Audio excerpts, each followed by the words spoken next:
Assalamualaikum warahmatullahi wabarakatuh.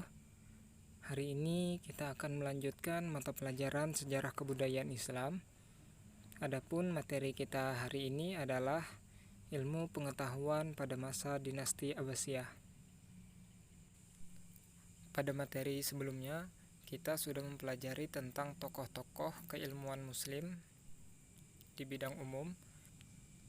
Hari ini kita akan melanjutkan mempelajari tentang tokoh-tokoh keilmuan Muslim di bidang keagamaan.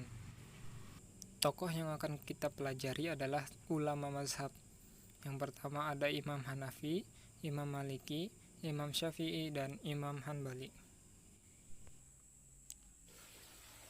Untuk tokoh yang pertama adalah Imam Hanafi, atau yang lebih dikenal dengan nama Abu Hanifah. Walaupun berasal dari keluarga kaya, tapi Imam Hanafi menjauhi kehidupan mewah. Bahkan kebanyakan dari hartanya disedekahkan kepada orang-orang yang lebih membutuhkan. Imam Hanafi mendalami ilmu fikih, selain itu juga mendalami ilmu hadis dan juga ilmu tafsir, karena kedua ilmu itu sangat erat kaitannya dengan ilmu fikih.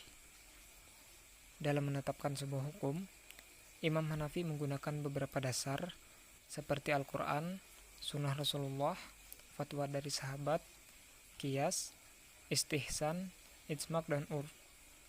Dasar-dasar inilah yang kemudian dikenal dengan dasar mazhab Syafi'i. Tokoh yang berikutnya adalah Imam Maliki. Dasar-dasar hukum yang digunakan oleh Imam Malik dalam memutuskan sesuatu adalah Al-Quran, Sunnah Rasul, Sunnah Sahabat, tradisi masyarakat Madinah, atau amalan orang-orang ahli di Madinah, ada qiyas, dan al-maslahah al-mursalah. Dasar-dasar ini yang menjadi pegangan bagi mazhab Maliki yang berkembang di wilayah seperti Maroko, Tunisia, Sudan, dan Andalusia. Kitab termasyhur yang ditulis oleh Imam Malik adalah Al-Muwatta. Kitab ini ditulis atas permintaan Khalifah Al-Mansur dan selesai penulisannya pada masa Khalifah Al-Mahdi. Kitab ini juga merupakan kitab hadis sekaligus buku fikih karena berisi hadis-hadis yang berkaitan dengan bidang-bidang fikih.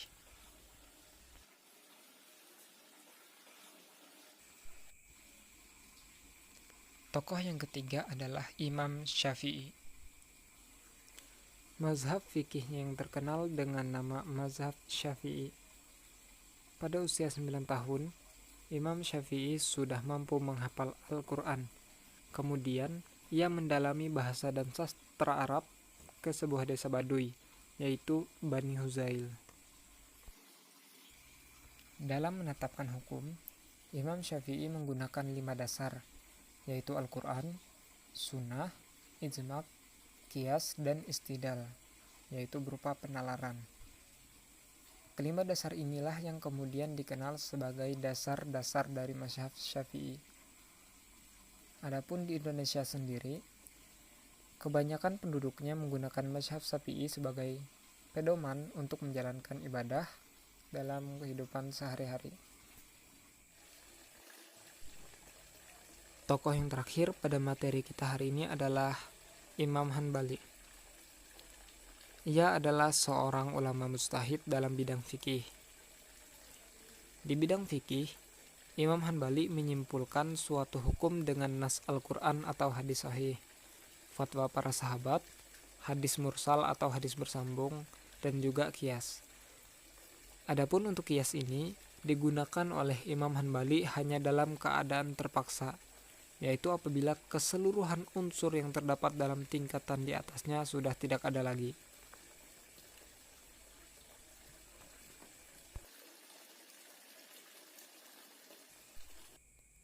Untuk keempat tokoh sudah kita bahas, maka materi kita hari ini sudah selesai.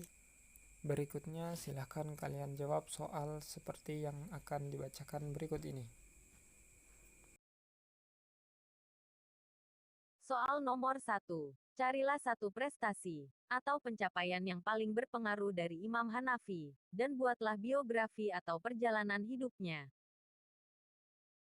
Soal nomor 2. Carilah satu prestasi atau pencapaian yang paling berpengaruh dari Imam Maliki, dan buatlah biografi atau perjalanan hidupnya. Soal nomor 3. Carilah satu prestasi atau pencapaian yang paling berpengaruh dari Imam Syafi'i, dan buatlah biografi atau perjalanan hidupnya. Soal nomor 4. Carilah satu prestasi atau pencapaian yang paling berpengaruh dari Imam Hanbali, dan buatlah biografi atau perjalanan hidupnya. Silahkan kamu jawab. Ingat, jangan sampai kamu melihat jawaban teman. Karena kamu diberikan Allah anugerah berupa otak untuk berpikir. Kamu pasti bisa. Kerjakan dengan hasil usahamu sendiri. Lebih baik nilai 80, tetapi hasil sendiri, daripada nilai 60 hasil mencontek. Itu saja yang ingin saya sampaikan. Terima kasih atas perhatiannya. Wassalamualaikum warahmatullahi wabarakatuh.